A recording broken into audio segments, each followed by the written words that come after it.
내일이면 문재인 대통령의 임기 종료까지 딱 100일이 남습니다. 임기 말이지만 40%의 지지율을 바탕으로 레임덕 없는 정부라는 평가가 나오고 있는데요. 남은 100일 문 대통령 앞에 놓인 과제는 무엇인지 박준호 마커가 주민에서 정리해봤습니다.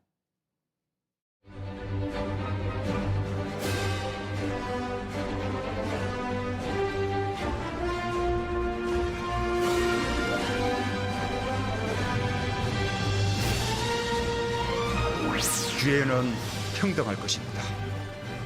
과정은 공정할 것입니다. 결과는 정의로울 것입니다. 문재인 대통령의 임기 종료가 내일로써 어느새 100일 앞으로 다가왔습니다. 19대 대통령으로서 지난 2017년 5월 10일부터 업무를 시작했는데요. 올해 5월 9일 자정을 기해 대통령직을 내려놓게 됩니다. D-100 카운트다운에 들어간 문재인 정부. 임기 말이란 게 무색할 만큼 굳건한 지지율을 자랑하고 있습니다. 오늘 나온 여론조사 결과를 보면요. 문재인 정부를 긍정평가한 응답은 이렇게 40%를 넘었습니다.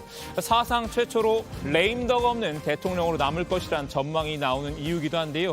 그럼 남은 100일 문 대통령 앞에 놓인 과제는 무엇인지 주민 픽4 형식으로 살펴보겠습니다. 오늘의 픽은 두 마리 토끼, 순장조, 너의 죄를 사하노라, 그리고 한반도 평화 프로세스인데요. 먼저 두 마리 토끼부터 줌인해 보겠습니다. 오미크론에 의해 2주 전부터 유행이 증가하고 있으며 오미크론이 지배종이 되는 상당한 기간 동안 확진자 수는 계속 증가할 것으로 보고 있습니다.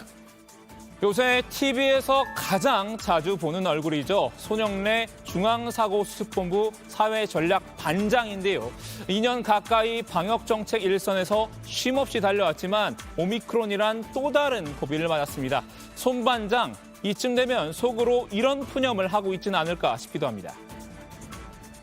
내가 개모임도 중국집에서 안 되면 안 가. 왜? 두 반장 냄새 맡기 싫어서. TV 보다가도 한국인의 밥상 나오면 바로 틀어. 왜? 최고랑 아저씨 보면 수사 반장 생각나니까. 반장. 듣기만 해도 엄마, 나 반장 됐어. 하지만 긴장의 고삐를 놓을 수 있는 상황이 아닙니다. 오미크론, 기존 변이보다 전파력이 훨씬 강하죠. 지난해 12월 1일 국내에서 첫 오미크론 감염자가 나온 지 50일 만에 검출률 50%를 넘었습니다. 이제 델타 변이를 뛰어넘어 우세종으로 자리 잡았는데요. 문 대통령이 말년 없는 정부를 강조한 이유도 이 오미크론 때문입니다. 가장 먼저 잡아야 할 토끼로 오미크론을 꼽고 있죠.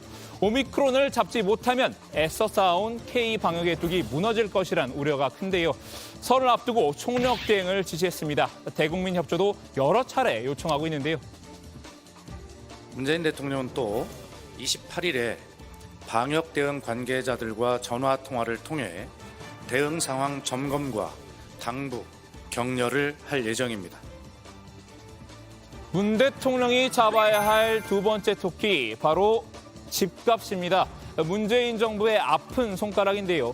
임기 내에 어떻게든 부동산 가격 추가 상승만큼 막아내겠다는 의지가 강합니다. 적어도 다음 정부에까지 그 어려움이 넘어가지 않도록 해결의 실마리는 확실히 임기 마지막까지 찾도록 하겠습니다. 실제 서울 수도권 부동산 시장이 안정세에 접어들었다는 평가도 나오고 있는데요.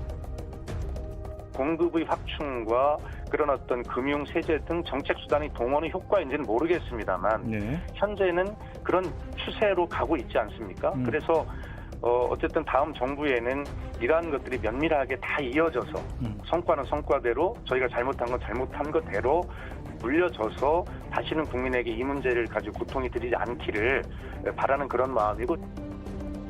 하지만 대선 판세와 후보들 공약에 따라 집값이 또다시 출렁일 가능성도 배제할 수는 없습니다. 자, 두 번째 픽으로 넘어갈까요? 순장조입니다. 대통령과 임기 마지막을 함께하는 참모와 국무위원들을 가리키는 말인데요. 6일 지방선거를 앞두고 청와대 보좌진 인선과 개각 문제에도 관심이 모이고 있습니다. 지방선거 출마를 위한 공직자 사퇴 시한은 3월 3일인데요. 청와대 비서관급 이상 중에서는 윤난실 제도개혁비서관이 처음으로 지방선거 출마를 위해 사퇴했죠. 광주 광산구청장에 도전한다고 하는데요. 여기에 이철희 정무수석과 박수현 국민소통수석의 사퇴 가능성도 점쳐지고 있습니다. 각각 서울시장과 충남도지사 후보군으로 거론되고 있다고 하는데요. 박경미 대변인도 서울교육감 후보로 하마평에 오르내리고 있습니다. 하지만 셋 모두 마지막까지 문 대통령 곁을 지키겠다는 뜻을 밝힌 것으로 전해졌습니다. 충남도지사 나오실 거죠? 저는 현재 그런 생각하고 있지 않습니다. 현 국무위원들 대다수도 문 대통령과 끝까지 함께 할 것으로 보이지만요. 유은혜 사회부총리는 경기도지사 출마로 마음을 굳힌 분위기입니다. 경기지사 출마를 권유는 받고 계시죠?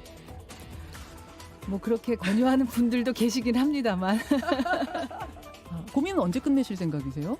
뭐 그렇게 늦지 않게 고민을 하고 결정을 해야 되지 않을까 생각하고 있습니다. 자, 다음으로 오늘의 세 번째 픽은요.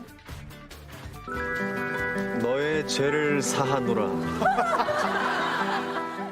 네, 문재인 대통령 지난해 성탄절을 앞두고 전직 대통령 박근혜 씨와 전 국무총리 한명숙 씨를 특별 사면했죠. 국민 통합이 명분이었는데요. 문재인 대통령은 박근혜 전 대통령, 한명숙 전 총리 특별 사면 복권에 대해 다음과 같이 말했습니다. 과거에 매몰돼 서로 다투기보다는 미래를 향해 담대하게 힘을 합쳐야 할 때입니다. 이런 맥락에서 전직 대통령 이명박 씨와 김경수 전 경남지사의 사면 가능성에도 관심이 쏠리고 있습니다. 이명박 씨는 박근혜 씨와 마찬가지로 전직 대통령 신분이죠. 김 전 지사는 문 대통령의 최측근으로 분류되는데요. 사면 결정을 만약에 내린다고 한다면 시점은 대선 이후인 5월 8일 석가탄신일이 될 것으로 보입니다. 국민 여론과 사면 대상자들의 건강 등이 최우선 고려 사항인데요. 특히 이명박 씨는 지난 17일 지병 때문에 서울대병원에 다시 입원하기도 했습니다. 마지막 픽은요. 한반도 평화 프로세스입니다. 문 대통령이 임기 초부터 가장 주력했던 수건 사업은 한반도 평화 정착이었습니다.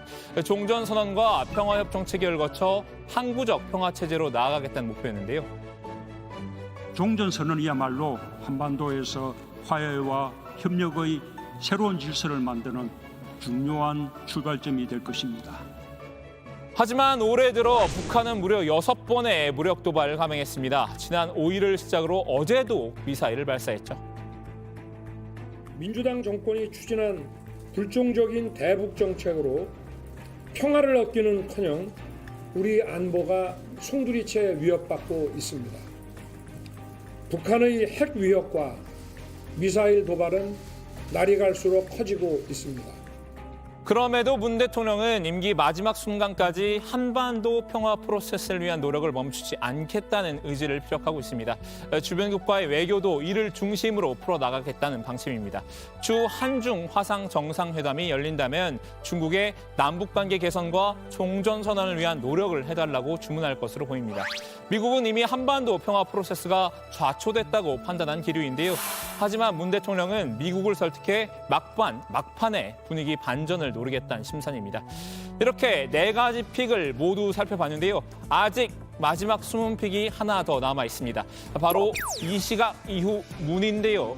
퇴임 이후 문재인 대통령이 어떻게 지낼지도 관심사죠. 백다의 반장이 예측해봤다고 하는데 백 반장 나와주세요. 네, 놓쳐선 안 될 문 대통령 관련 소식을 쉽고 빠르게 전해드리는 백다의 이 시각 이후 문입니다. 통상 전임 대통령의 마지막 일정은 다음 대통령의 취임식에 참석하는 건데요. 이후 통치권을 이양하고 사저로 돌아가고는 합니다. 현재 청와대는 경남 양산에 문 대통령이 퇴임 후 머물 사저를 짓고 있습니다. 문 대통령은 20대 대통령 취임식에 참석하는 일정을 끝으로 곧바로 양산 사저로 향할 가능성이 높아 보이는데요. 실제로 문 대통령은 퇴임 이후에 자연인 문재인으로 돌아가고 싶다는 소망을 밝혀왔습니다. 대통령 끝나고 나면 그냥 잊혀진 사람으로 돌아가고 싶고요. 솔직히 이 구체적인 생각을 별로 안 해봤습니다. 뭐 대통령 끝나고 난 이후에 좋지 않은 모습 이런 것은 아마 없을 것입니다. 정치에선 완전히 손을 떼고 소소한 일상의 행복을 누리고 싶다는 생각인 듯한데요. 다만 만일 다음 정부에서 한반도 평화와 관련해 문 대통령에게 역할을 주문한다면 응할 수도 있다는 관측입니다. 지금까지 이 시각 이후 문의 백다혜였습니다. 자, 이렇게 숨은 픽, 이 시각 이후 문까지 살펴봤는데요. 여러분은 어떤 소식을 오늘의 원픽으로 꼽으셨나요? 준픽4에서는 보국장이 직접 주민 한마디를 정리한 게 국룰이지요. 다른 소식들은 들어가서 얘기 나눠보겠습니다. 지금까지 박준우의 준픽4였습니다.